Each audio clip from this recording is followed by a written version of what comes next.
Oh, अच्छा, madam speaker को करानी थी। Nancy Pelosi. She was the earlier speaker. I mean,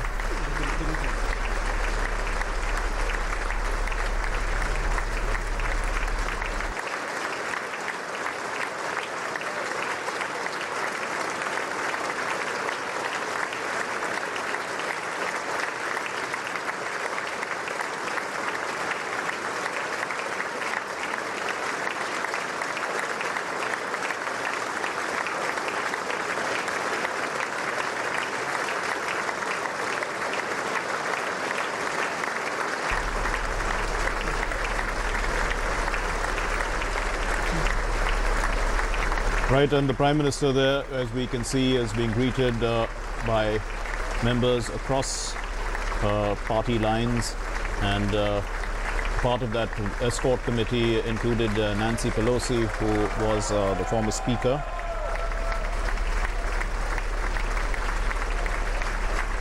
The Prime Minister waving to all the members of the joint sitting.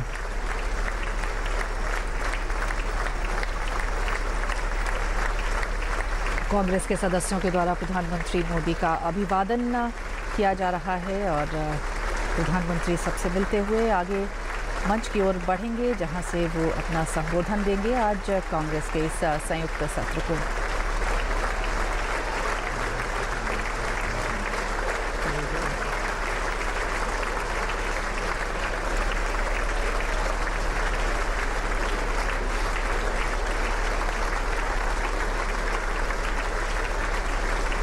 तो DD news पर आप ये देख रहे हैं सीधा प्रसारण वॉशिंगटन के कैपिटल हिल से, जहां प्रधानमंत्री मोदी अभिवादन करते हुए और स्वागत कर रहे हैं कांग्रेस के सदस्य प्रधानमंत्री नरेंद्र मोदी का।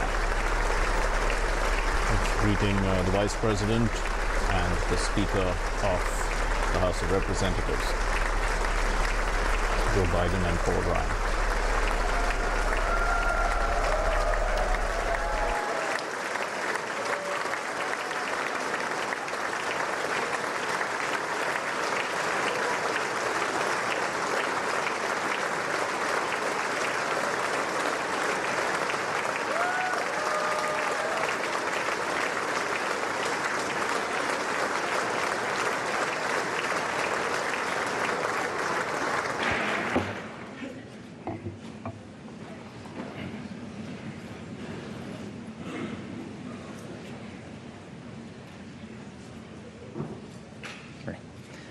Members of Congress, I have the high privilege and the distinct honor in presenting to you His Excellency Narendra Modi, Prime Minister of the Republic of India.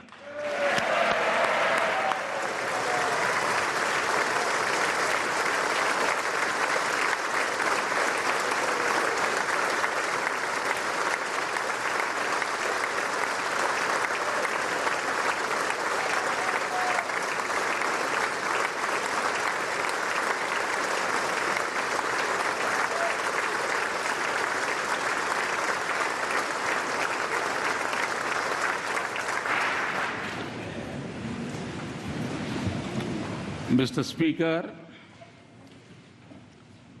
Mr. Vice President, distinguished members of the U.S. Congress, ladies and gentlemen, I'm deeply honored by the invitation to address this joint meeting of the U.S. Congress. Thank you, Mr. Speaker, for opening the doors of this magnificent Capitol. This temple of democracy has encouraged and empowered other democracies the world over.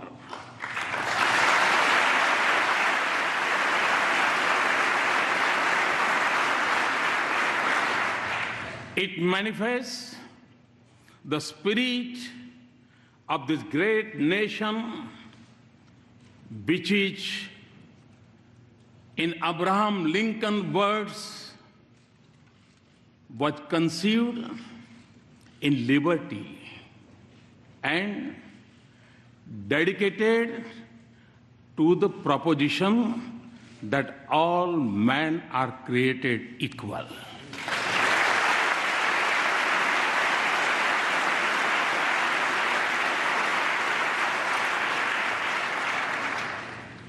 In granting me this opportunity, you have honored the world's largest democracy and its 1.25 billion people.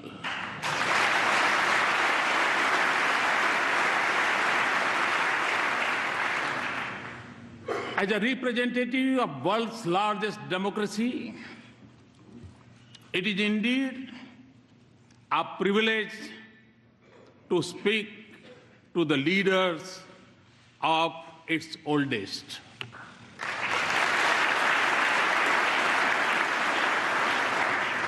Mr. Speaker, 2 days ago, I began my visit by going to the Arlington National Cemetery, the final resting place of many brave soldiers of this great land.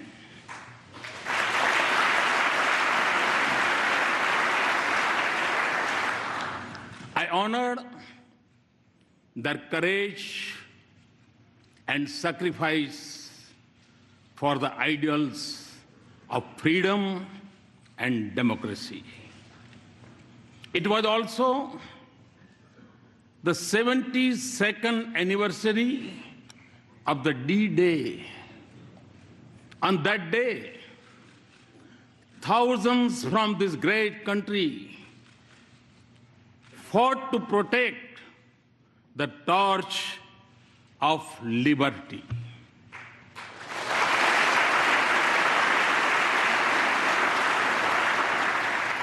They sacrificed their lives so that the world lives in freedom.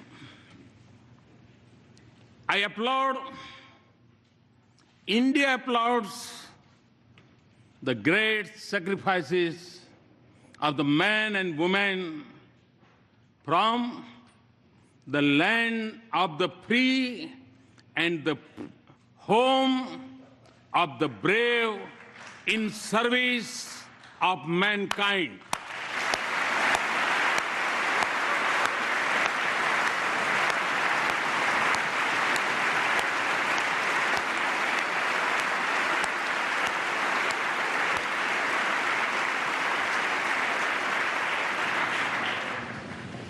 India knows what this means because our soldiers have fallen in distant battlefields for the same ideals.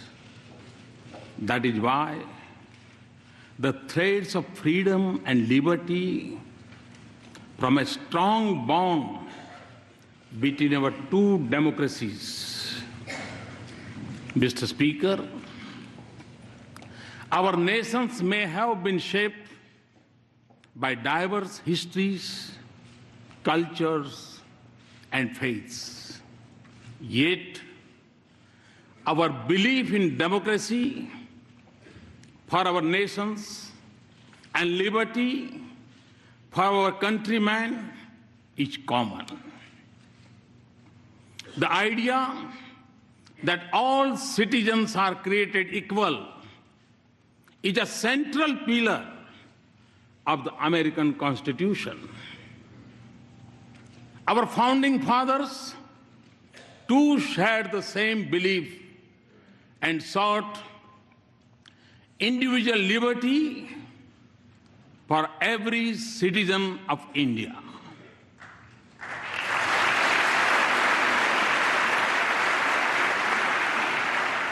There were many who doubted India when, as a newly independent nation, we repose our faith in democracy. Indeed, wagers were made on our future, but the people of India did not waver. Our founders created a modern nation with freedom, democracy, and equality at the essence of its soul. And in doing so, they assured that we continue to celebrate our age-old diversity. Today, across its individuals and institutions, in its villages and cities, in its streets and states, are anchored in equal respect for all faiths and in the melody of hundreds of its languages and dialects. India lives as one. India grows as one. India celebrates as one.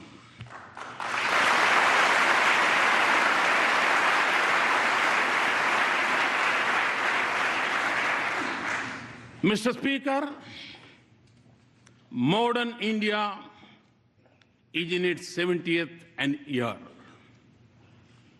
For my government, the Constitution is its real holy book. And in that holy book, freedom of faith, speech, and franchise, and equality of all citizens, regardless of background, are enshrined as fundamental rights.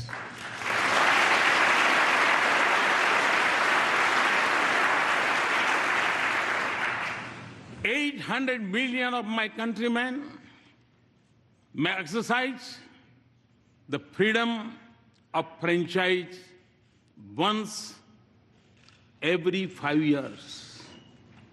But all the 1.25 billion of our citizens have freedom from fear, a freedom they exercise every moment of their lives.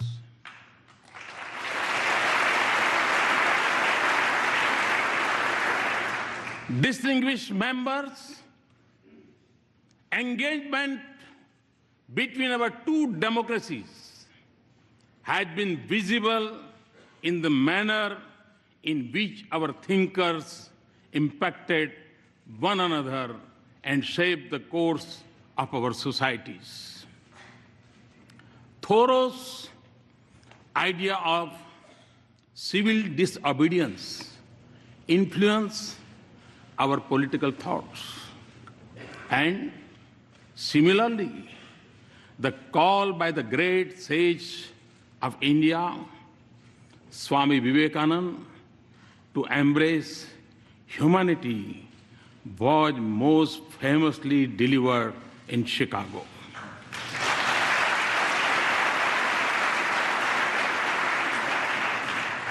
Gandhi's non-violence inspired the heroism of Martin Luther King.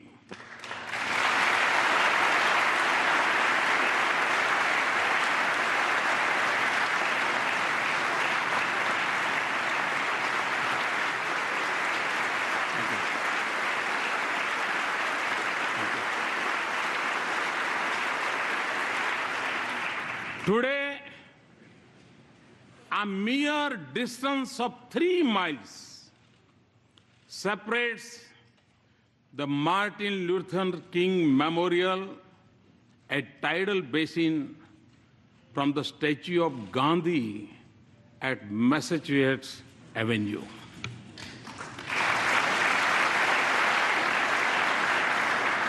This proximity of their memorials in Washington mirrors the closeness of ideals and value they believe in.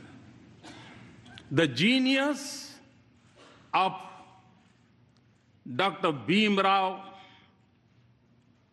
Babasaheb Ambedkar was nurtured in the years he spent at the Columbia University a century ago.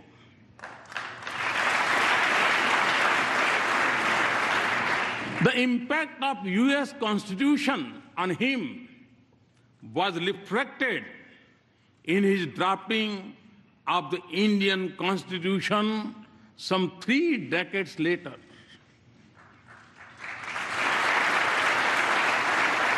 Our independence was ignited by the same idealism that fueled your struggle for freedom. No wonder then that former Prime Minister of India, Sri Atal Bihari Vajpayee, called India and the US natural allies.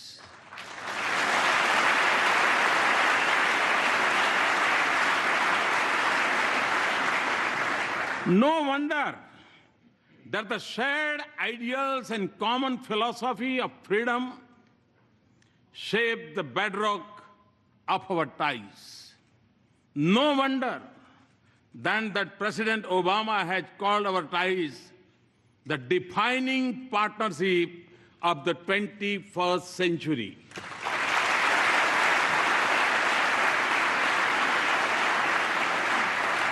Mr. Speaker, more than 15 years ago, Prime Minister Vajpayee stood here and gave a call to step out of the shadow of hesitation of the past.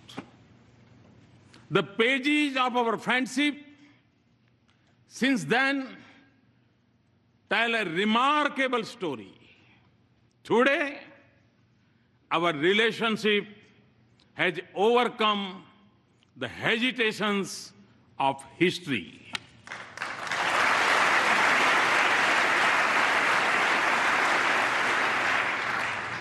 Comfort,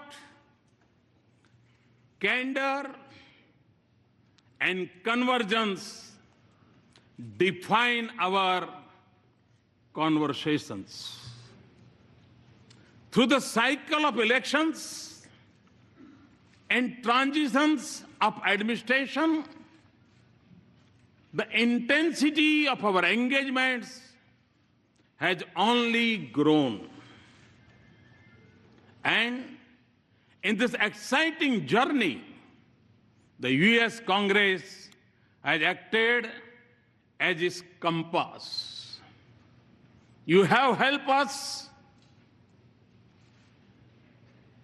turn barriers into bridges of partnership.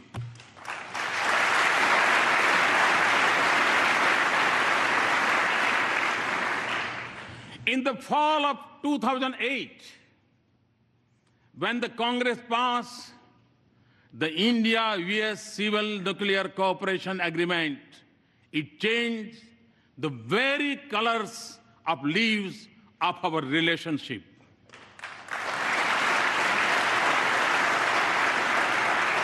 We thank you for being there when the partnership needed you the most.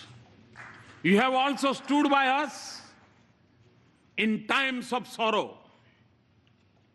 India will never forget the solidarity shown by the US Congress when terrorists from across our border attacked Mumbai in November of 2008.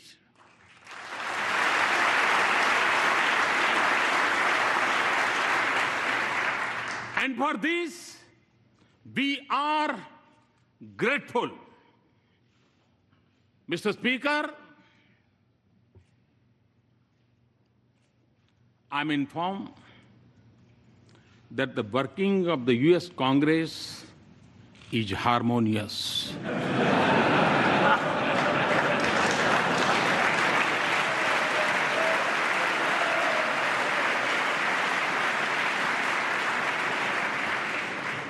I am also told that you are well known for your bipartisanship.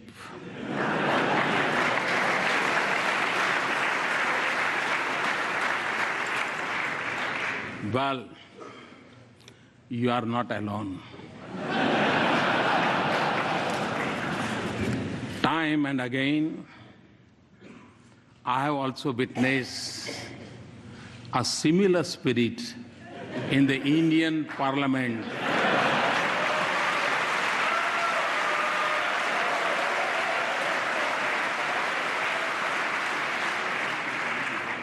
Especially in upper house.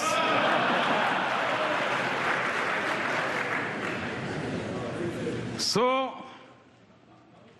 as you can see, we have many shared practices.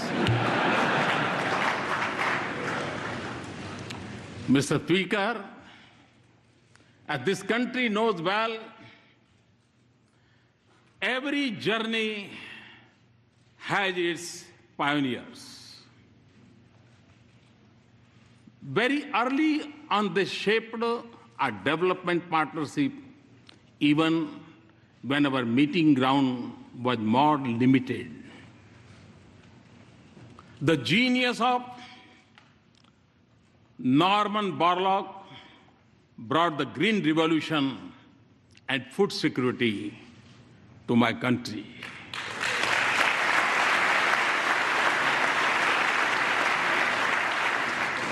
The excellence of American universities nurtured institutions of technology and management in India.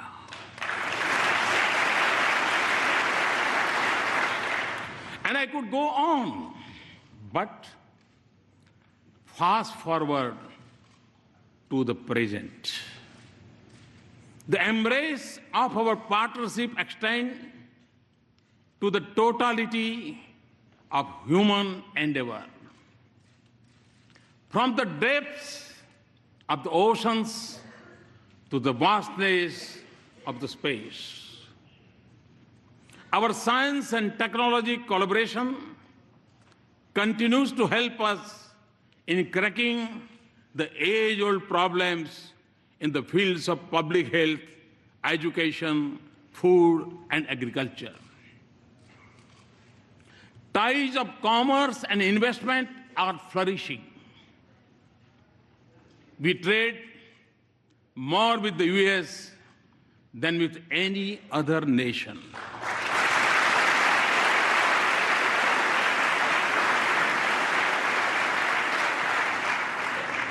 And the flow of goods, services, and capital between us generates jobs in both our societies. As in trade, so in defense. India exercises with the United States more than we do with any other partner.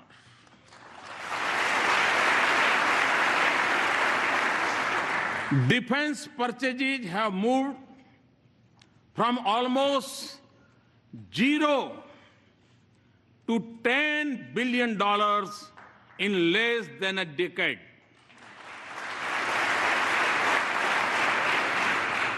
Our cooperation also secures our cities and citizens from terrorists and protects our critical infrastructure from cyber threats. Civil nuclear cooperation, as I told President Obama yesterday, is a reality.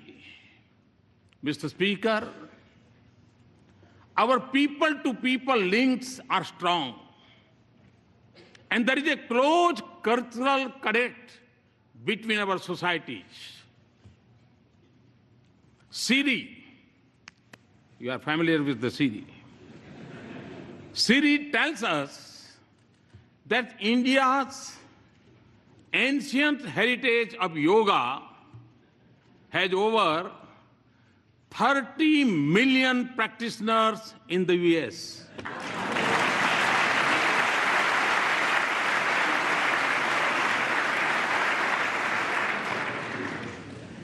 It is estimated that more Americans bend for yoga than to throw a curveball.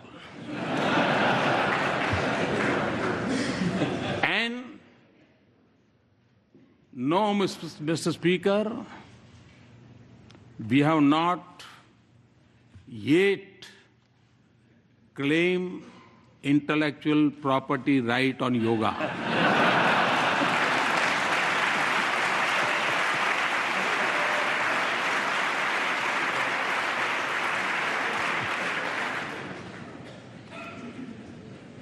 Connecting our two nations is also a unique and dynamic bridge of 3 million Indian Americans.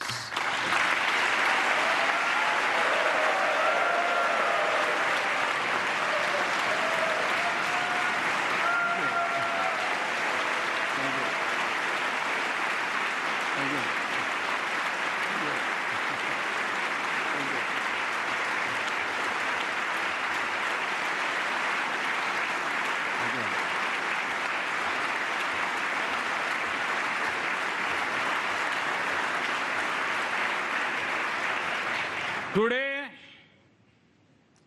they are among your best CEOs, academics, astronauts, scientists, economists, doctors, even spelling bee champions.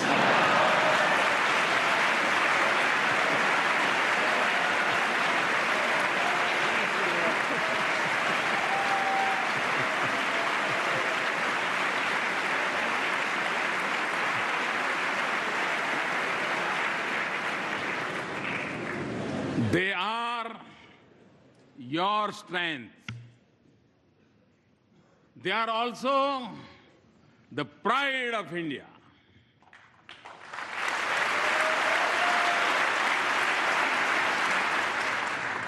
They symbolize the best of both our societies. Mr. Speaker, my understanding of your great country began long before I entered public office. Long before assuming office, I traveled coast to coast, covering more than 25 states of America.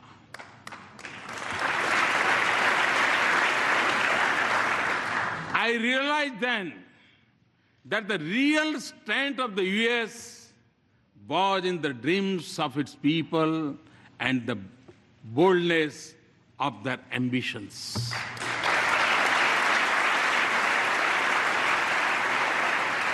Today, Mr. Speaker, a similar spirit animates India.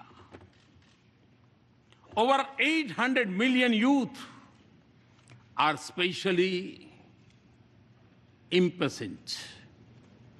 India is undergoing a profound social and economic change. 1 billion of its citizens are already politically empowered. My dream is to economically empower them through many social and economical transformations, and do so by 2022, the 75th anniversary of India's independence. My to-do list is long and ambitious, but you will understand it includes a vibrant rural economy with a robust farm sector, a roof over each head and electricity for all households. To skill millions of our youth, build 100 smart cities, have a broadband for 1 billion, and connect our villages to the digital world. And create a 21st century rail, road, and port infrastructure. These are not just aspirations. They are goals to be reached in a finite time frame and to be achieved with a light carbon footprint with greater emphasis on renewables.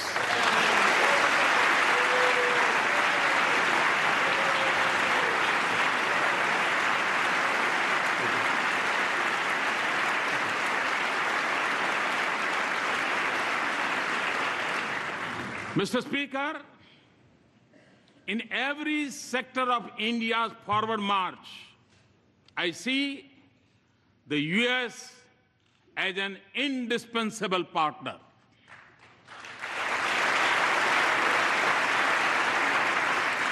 Many of you also believe that a stronger and prosperous India is in America's strategic interest.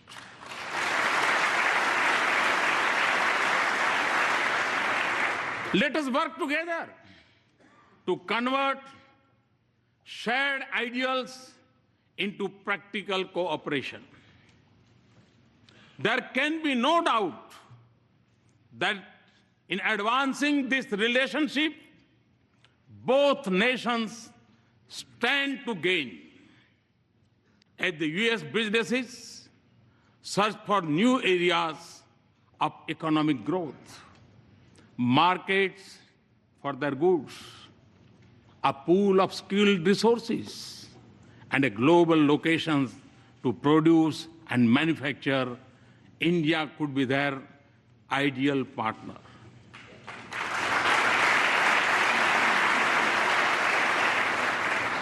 India's strong economy and growth rate of 7.6% annum is creating a new opportunities for our mutual prosperity. Transformative American technologies in India and growing investment by Indian companies in the United States both have a positive impact on the lives of our citizens. Today, for the global research and development centers, India is the destination of choice for the US companies. Looking eastward from India across the Pacific, the innovation strength of our two countries comes together in California.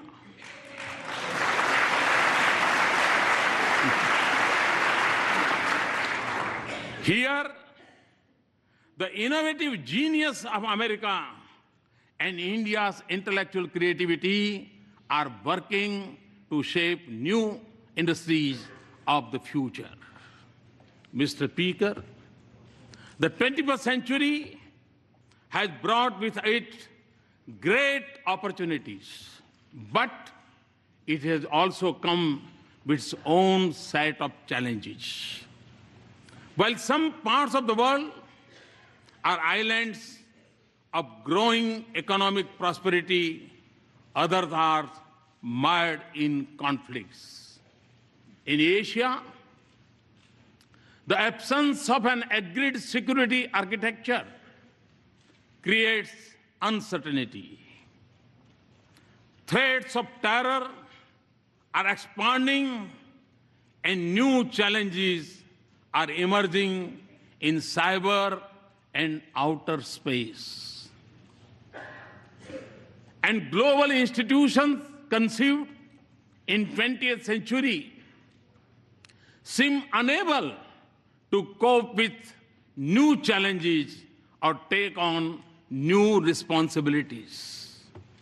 In this world of multiple transitions and economic opportunities, growing uncertainties and political complexities, existing threats and new challenges, our engagement can make a difference by promoting cooperation, not dominance, connectivity, not isolation, inclusive, not exclusive mechanisms, respect for global commons, and above all, for international rules and norms. India is already assuming her responsibilities in securing the Indian Ocean region.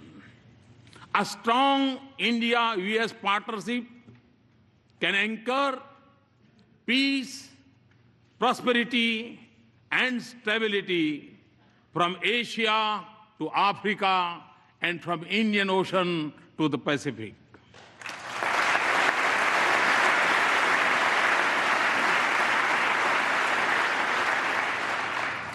It can also help ensure security of the sea lanes of commerce and freedom of navigation on seas.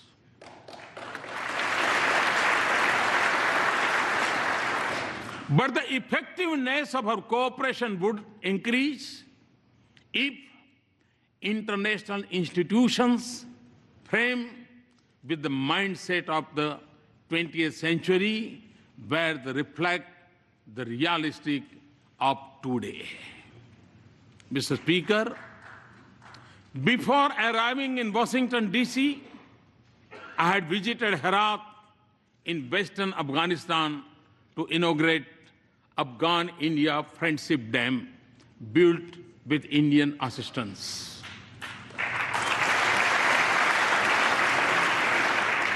I was also there on the Christmas Day last year to dedicate to that proud nation, its parliament, a testimony to our democratic ties. Afghans naturally recognize that the sacrifices of America have helped create a better life.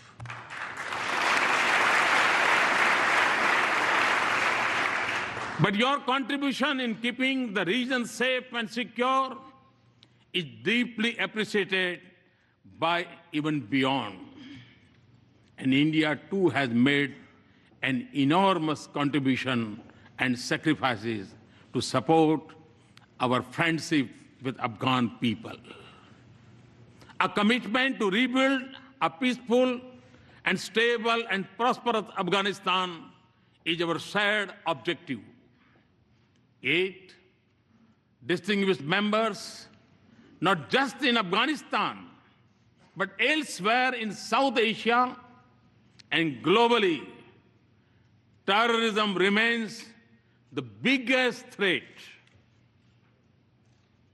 In the territory stretching from west of India's border up to Africa, it may go by different names, from Lashkar-e-Taiba to Taliban to ISIS, but its philosophy is common, of hate, murder, and violence. Although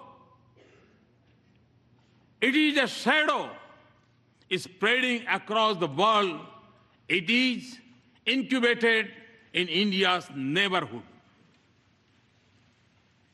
I commend the members of the US Congress for sending a clear message to those who preach and practice terrorism for political gains.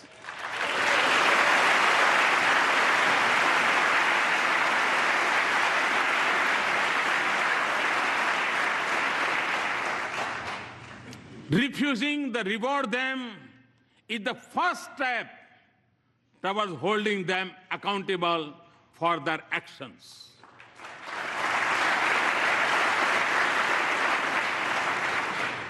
The fight against terrorism has to be fought at many levels, and the traditional tools of military intelligence or diplomacy alone would not be able to win this fight.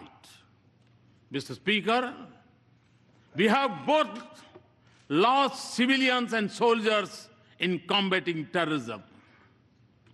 The need of the hour is for us to deepen our security cooperation and base it on a policy that isolates those who harbor, support, and sponsor terrorists.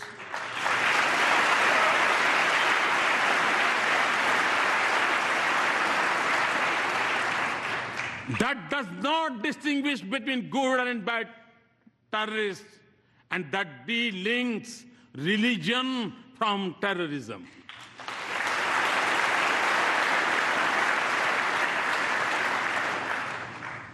Also, for us to succeed, those who believe in humanity must come together to fight for it as one and speak against this menace in one voice.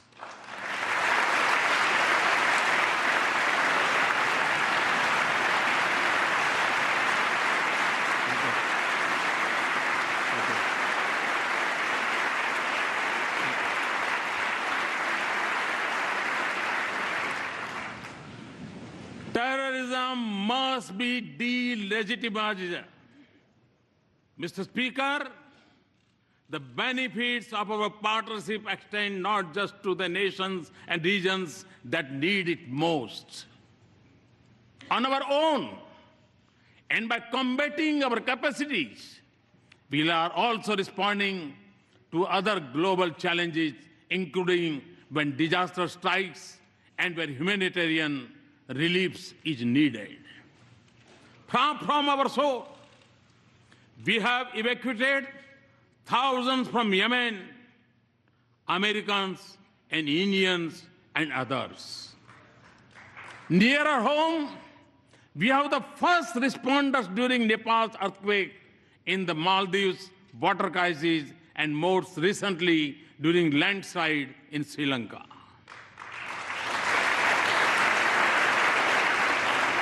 We are also one of the largest contributors of troops to UN peacekeeping operations. Often, India and the US have combined their strengths in science and technology and innovation to help fight hunger, poverty, disease, and literacy in different parts of the world. The success of our partnership is also opening up new opportunities for learning, security, and development from Asia to Africa. And the protection of environment and caring for the planet is central for our shared vision of a just world.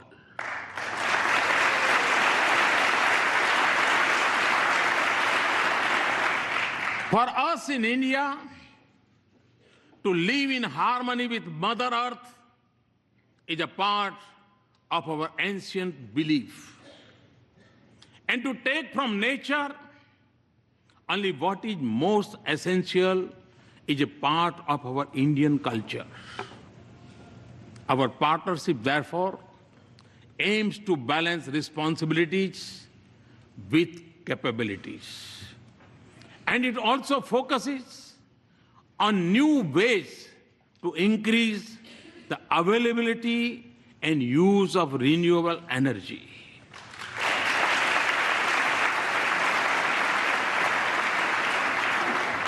A strong US support for our initiative to form an international solar alliance is one such effort. We are working together not just for better future for ourselves, but for the whole world. This has also been the goal of our efforts in G20, East Asia Summit, and climate change summits.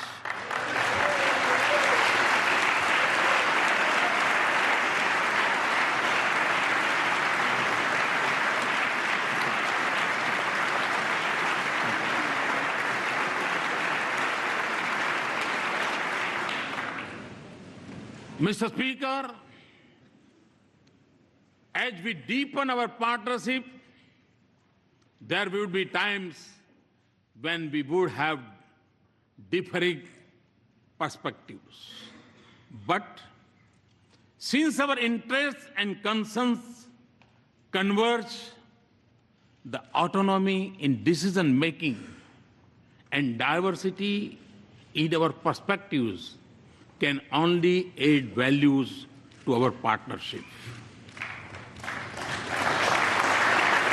So, as we embark on a new journey and seek new goals, let us focus not just on matters routine, but also transformation, all ideas.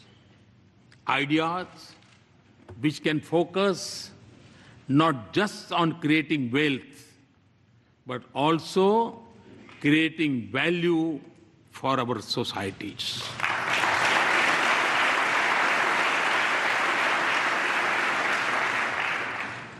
Not just on immediate gains, but also long-term benefits. Not just on soaring best practices, but also shaping partnerships, and not just on building a bright future for our people, but in being a bridge to a more united, human, and prosperous world.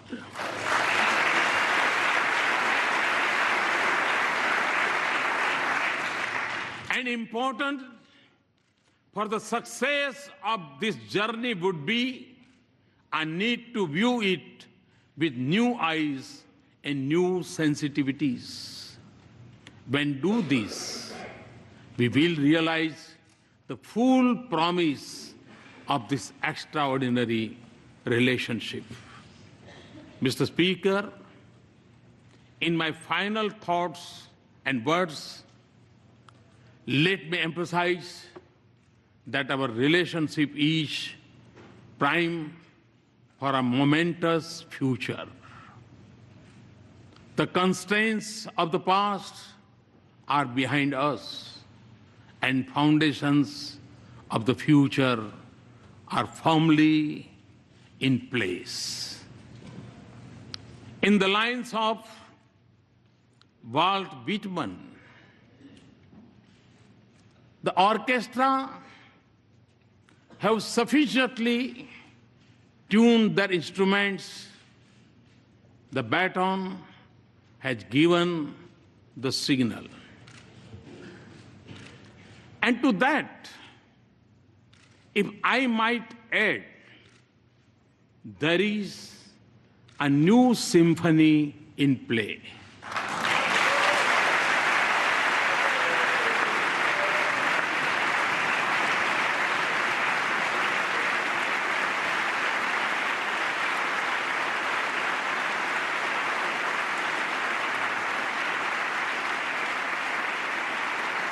Thank you, Mr. Speaker and Mr. Vice President, distinguished members, for this honor. Thank you very much. Thanks a lot.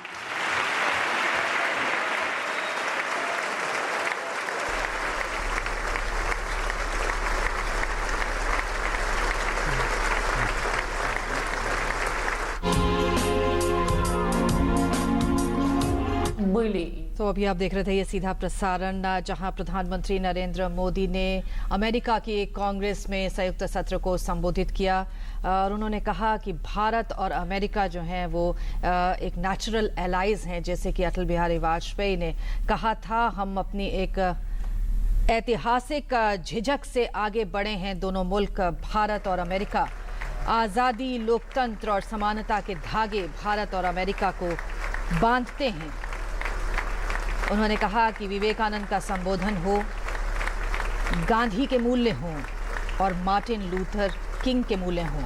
हम एक साझी विरासत को जीते हैं, भारत और America, जो कि विश्व के दो बड़े लोकतंत्र हैं और इन लोकतांत्रिक मूल्यों ने दोनों देशों को बांधा है और अपनी साझेदारी को हमने उसी रूप में आगे बढ़ाया है। प्रधानमंत्री मोदी ने विशेष तौर पर भारत और अमेरिका के बीच में जो साझे संबंध रहे हैं उनको ऐतिहासिक पृष्ठभूमि से उठाते हुए भविष्य तक उन्होंने एक पूरे विजन को यहाँ पर दिखाया है। उन्होंने कहा है कि दुनिया के सामने जो चुनौतियां हैं उनको मिलकर निपट सकता है भारत और अमेरिका के ये संबंध अगर मजबूत होते हैं तो निश्चित तौर पर पूरे रीजन में, पूरे क्षेत्र में शांति, स्थायित्व और आर्थिक संपन्नता आ सकती है। उन्होंने ये भी कहा कि आतंकवाद सबसे बड़ा थ्रेट है दुनिया के सामने और उसे हम परंपरागत तरीकों और कूटनीति से ही नहीं इसका खात्मा होगा, बल्कि हमें कोशिश करनी होगी कि वो देश अलग थलग पड़ें जो कि आतंकवाद को पालते हैं, पोसते हैं, उस संकल्पना को पुष्ट करते हैं। उन्होंने ये भी कहा कि धर्म को आतंकवाद से अलग करना होगा और आतंकवाद का एक आवाज में दुनिया को पुरजोर बहिष्कार करना होगा, तभी इससे हम निपट सकते हैं। इसके अलावा उन्होंने भारत की भूमिका को भी रेखांकित किया। अंतर्राष्ट्रीय पैमाने पर उन्होंने बताया कि किस प्रकार भारत जो है अपनी इस भूमिका को समझता है और उस पर कार्य करता है। दुनिया में आने वाली प्राकृतिक आपदाएं हों या हमारी पीस कीपिंग फोर्स हो, जिस प्रकार से वो कार्य करती है, दुनिया में भूखमरी और गरीबी को दूर करने में भी भारत अपना योगदान देता रहा है। और इसके अलावा भारत और अमेरिका के संबंधों को भी उन्होंने परिभाषित किया और उन्होंने कहा कि अगर हम देखें तो व्यापार की दृष्टि से दोनों देशों के जो संबंध हैं और जो पार्टनरशिप है वो भारत के दृष्टिकोण से अमेरिका के साथ सबसे ज़्यादा है। उन्होंने अपनी सरकार के लक्ष्य भी गिनाया। उन्होंने कहा कि 2022 तक उनकी सरकार का लक्ष्य है सभी को स्किल देना, 100 स्मार्ट सिटीज़ की उन्होंने बात की, ब्रॉडबैंड डिजिटल क्रांति की बात की, भारत में सभी को बिजली और इसके अलावा रेल और रोड के इंफ्रास्ट्रक्चर को मजबूत बनाना और वो भी समयबद्ध तरीके से इन सब को अचीव करना, ये सरकार की प्राथमिकताएं उन्होंने दुनिया के सामने रखी, अमेरिकी कांग्रेस के सामने रखी। Right, absolutely. And well, the Prime Minister in his speech highlighted what binds the two nations together. That's where he started his speech, talking about democracy, liberty, the manner in which the framers of our Constitution drew from the US Constitution, and how much the United States has contributed to India's development in the Green Revolution and setting up universities, and how much India has contributed to the United States, in the words of Vivekananda, Swami Vivekananda, to embrace humanity, and of course 30 million practitioners of yoga. And he also did say that no IPR on yoga at that point of time. और हम देख सकते हैं इस समय autographs दे रहे हैं प्रधानमंत्री और काफ़ी जिस प्रकार से स्टैंडिंग ओवेशन बार बार मिला प्रधानमंत्री को और जिस प्रकार से उन्होंने चुटकियां ली वो भी बहुत अप्रिशिएट हुई, जिस प्रकार से उस पर तालियां बजाई गई कांग्रेस की तरफ से। और ये भी एक खास अंदाज कह सकते हैं प्रधानमंत्री के भाषण का। There was a standing ovation. Of course, there were a few standing ovations. But the point when he did speak about how the Indians have contributed so much to the United States and in all sectors, doctors, engineers, and spelling bee champions, and we saw them all there standing and clapping. So I mean, the fact is that, you know, that is the potential of what the relationship has between the two countries, and combining the best of both is what he was bringing out. And India's is the favored destination for the United States for R&D. And then while talking about the present, this is all that he was highlighting. And then we went on to what the vision of the future is towards the end of his speech. where he talked about how we are contributing on working together in the East Asia Summit, G20, climate change, climate summits, clean energy, focusing on creating wealth and value for the long term. And then, of course, quoting Walt Whitman in the end, where he said that the orchestra is ready to play, and, you know, the signal has been given.